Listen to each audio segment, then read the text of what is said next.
Bismillahirrahmanirrahim. Assalamualaikum warahmatullahi wabarakatuh. Bapak-Ibu sekalian, kita jumpa lagi bincang-bincang singkat tentang pemahaman dan implementasi ISO 17025 versi tahun 2017.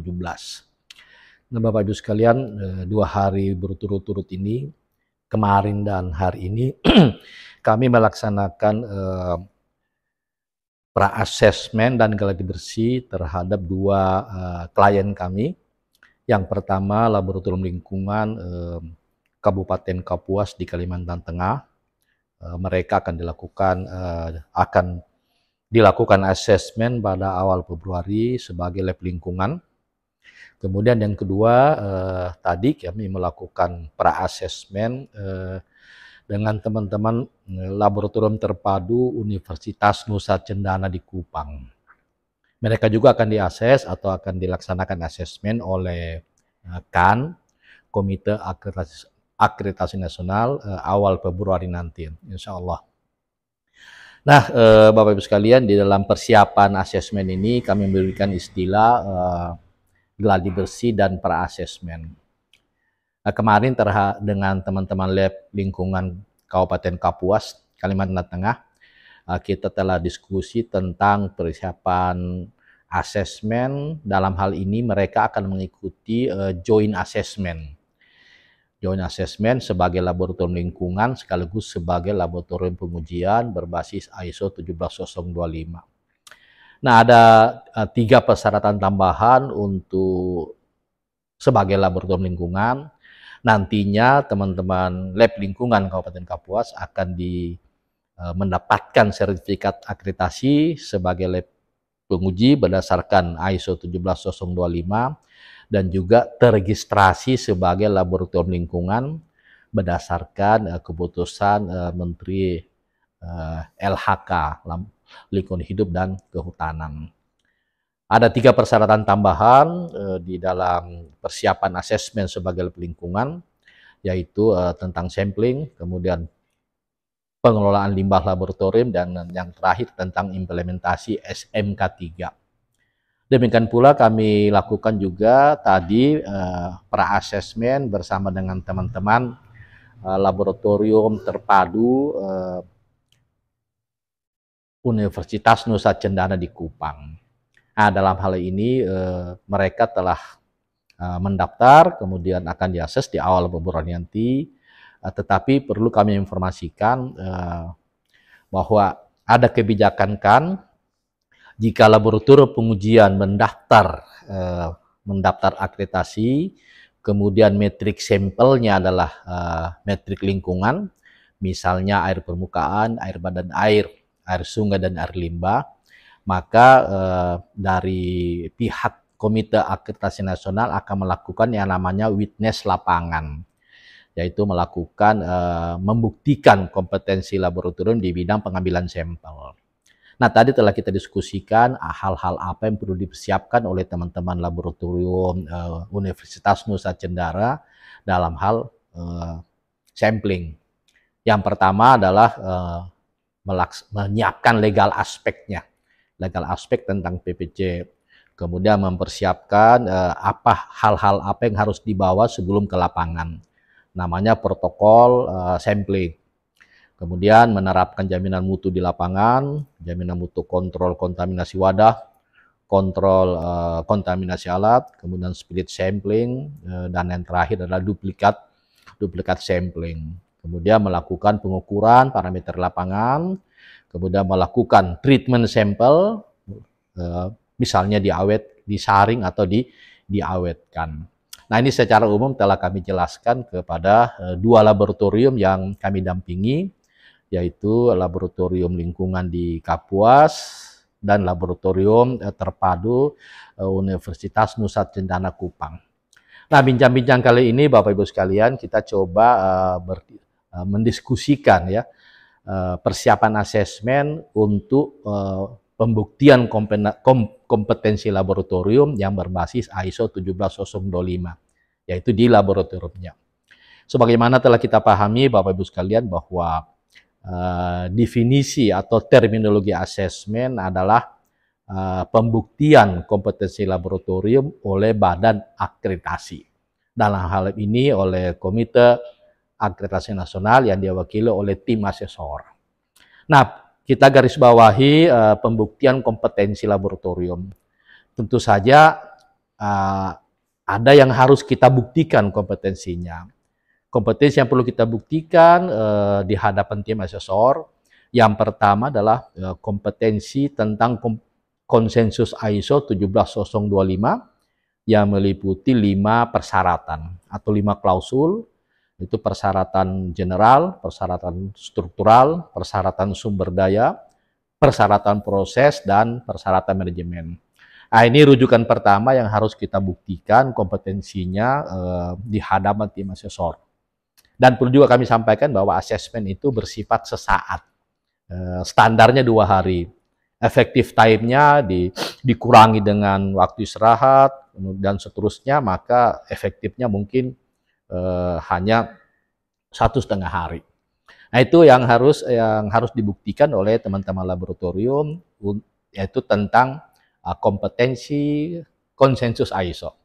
Yang kedua, harus membuktikan kompetensinya, yaitu semua kebijakan KAN yang berkaitan dengan laboratorium, yang berkaitan dengan implementasi laboratorium penguji berbasis ISO 17025.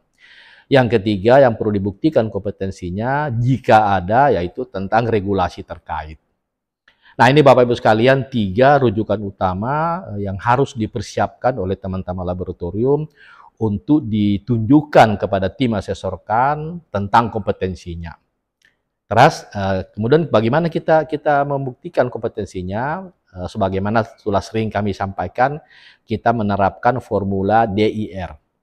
Kita buktikan kompetensi tentang dokumentasi, kita buktikan kompetensi tentang implementasi, dan kita buktikan kompetensi tentang pelaporan. Nah, Bapak Ibu sekalian,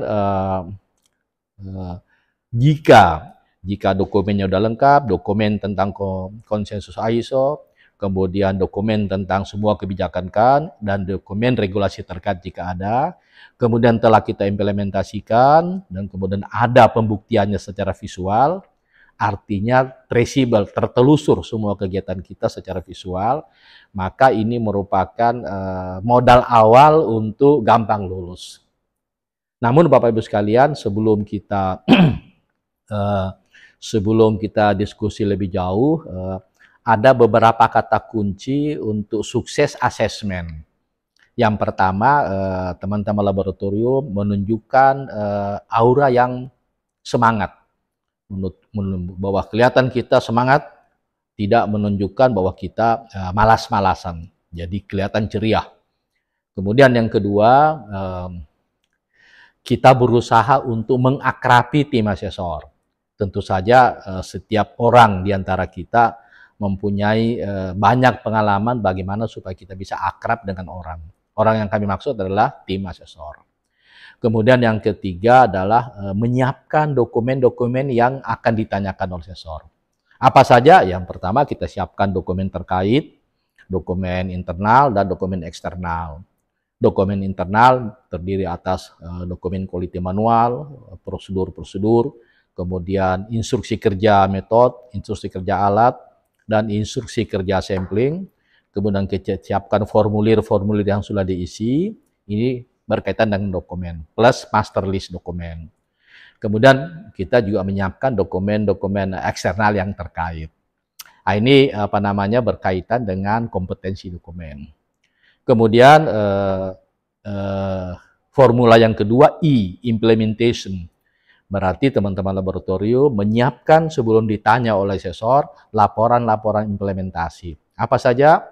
Yang pertama, rekaman tentang pengelolaan sampel, mulai dari kita menerima sampel sampai menerbitkan sertifikat, plus berita acara penyerahan LHU kepada pelanggan.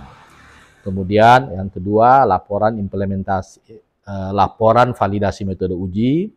Jika laboratorium kalibrasi adalah laboratorium laporan validasi metode kalibrasi.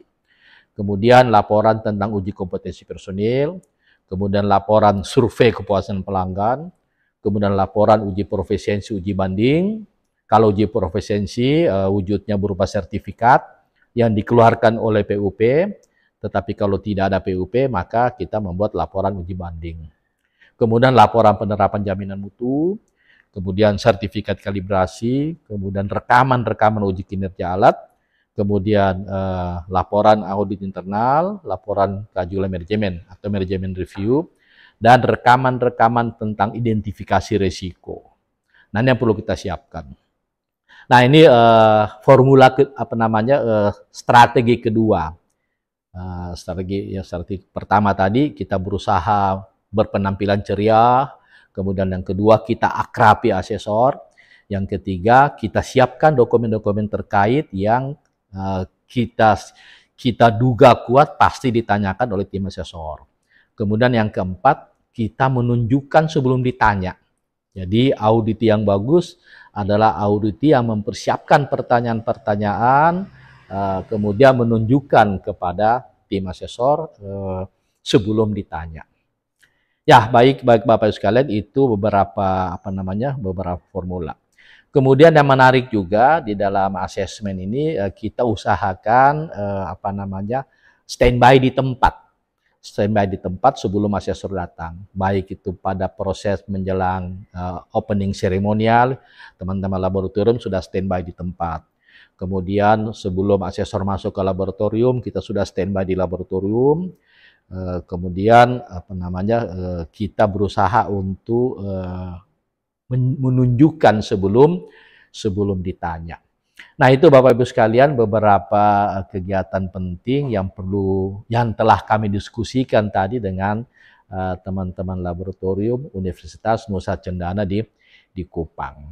Nah, kemudian juga tidak kalah pentingnya kami pesankan kepada teman-teman laboratorium agar selama asesmen kondisi laboratorium itu ada aktivitas pengujian. Artinya laboratorium itu hidup. Nah, bagaimana kalau tidak ada sampel? Maka manajemen laboratorium mengusahakan supaya ada sampel sehingga teman-teman di laboratorium, analis atau mungkin teknisi atau mungkin operator ada aktivitas. Berarti menyiapkan sampling. Kemudian peralatan juga dalam kondisi aktif atau kondisi on. Ada pengujian. Nah, yang tidak kalah pentingnya juga di laboratorium, semua dokumen ini di laboratorium, semua dokumen yang berkaitan dengan ruang lingkup stay atau standby di laboratorium di sekitar tempat kita bekerja, di atas meja tentunya. Apa saja dokumen-dokumen yang terkait dengan ruang lingkup, misalnya IKM-nya, IKA-nya, kemudian rekaman logbook-nya, rekaman uji kinerja alat, kemudian workbook atau worksheet-nya, kemudian rekaman rekapitulasi penerapan jaminan mutu, dan rekaman atau bukti penerapan kontrol cat atau kartu kendali. Kemudian kita usahakan kondisi laboratorium dalam kondisi aman dan nyaman. Mungkin itu Bapak Ibu sekalian bincang-bincang singkat kita tentang persiapan asesmen yang dalam hal ini kami lakukan 2 hari berturut-turut kemarin sampai dengan hari ini, yaitu untuk teman-teman laboratorium lingkungan DLH Kabupaten Kapuas di Kalimantan Tengah dan laboratorium terpadu Universitas Nusa Cendana di Kupang. Nah, karena metrik sampelnya metrik lingkungan, yaitu air dan air limbah, maka polanya sama. Jadi kami mereview sedikit. Yang pertama, kita harus menunjukkan wajah yang antusias, semangat. Kemudian kita berusaha untuk mengakrabi asesor. Kemudian kita siapkan dokumen-dokumen yang terkait sebelum ditanya. Kemudian kita menjelaskan atau menunjukkan dokumen-dokumen sebelum ditanya oleh asesor. Kemudian kita standby di tempat, baik di opening seremonial atau closing seremonial sebelum tim asesor masuk ke dalam ruangan. Termasuk di laboratorium, kita standby di laboratorium sebelum asesor masuk ke laboratorium. Kemudian di laboratorium itu sendiri kita siapkan semua dokumen terkait yang berkaitan dengan ruang lingkup. Apa saja? Kami ulangi lagi, misalnya IKM-nya, dokumen IKA-nya, kemudian sertifikat kalibrasi, kemudian logbook pemakaian alat, kemudian rekaman teknis atau worksheet-nya atau workbook-nya, rekaman hasil uji kinerja alat, kemudian rekaman penerapan jaminan mutu, dan bukti penerapan kontrol cat atau kartu kendali. Nah, Bapak Ibu sekalian, demikian yang kami sampaikan kepada teman-teman di Lab Lingkungan DLH Kabupaten Kapuas, Kalimantan Tengah, dan teman-teman di Laboratorium Terpadu Universitas Nusa Cendana Kupang. Kita berharap bahwa teman-teman di dua laboratorium ini bisa sukses menghadapi tim asesorkan, sehingga mampu menjawab, mampu berdiskusi dengan tim asesorkan, sehingga mereka mempunyai harapan yang besar untuk lulus terakreditasi, diakui kompetensinya oleh Komite Akreditasi Nasional. Demikian Bapak Ibu sekalian, bincang-bincang singkat kita tentang persiapan asesmen, baik sebagai lab lingkungan maupun sebagai laboratorium pengujian. Kalau lab lingkungan telah kami sampaikan di video sebelumnya. Hari ini kita diskusi tentang laboratorium pengujian, persiapan asesmen untuk laboratorium pengujian berbasis ISO 17025. Demikian bincang-bincang singkat kita. Mohon maaf atas segala kekurangan. Tetap semangat. Jadikan penerapan sistem mutu bermanfaat bagi kehidupan. Assalamualaikum warahmatullahi wabarakatuh.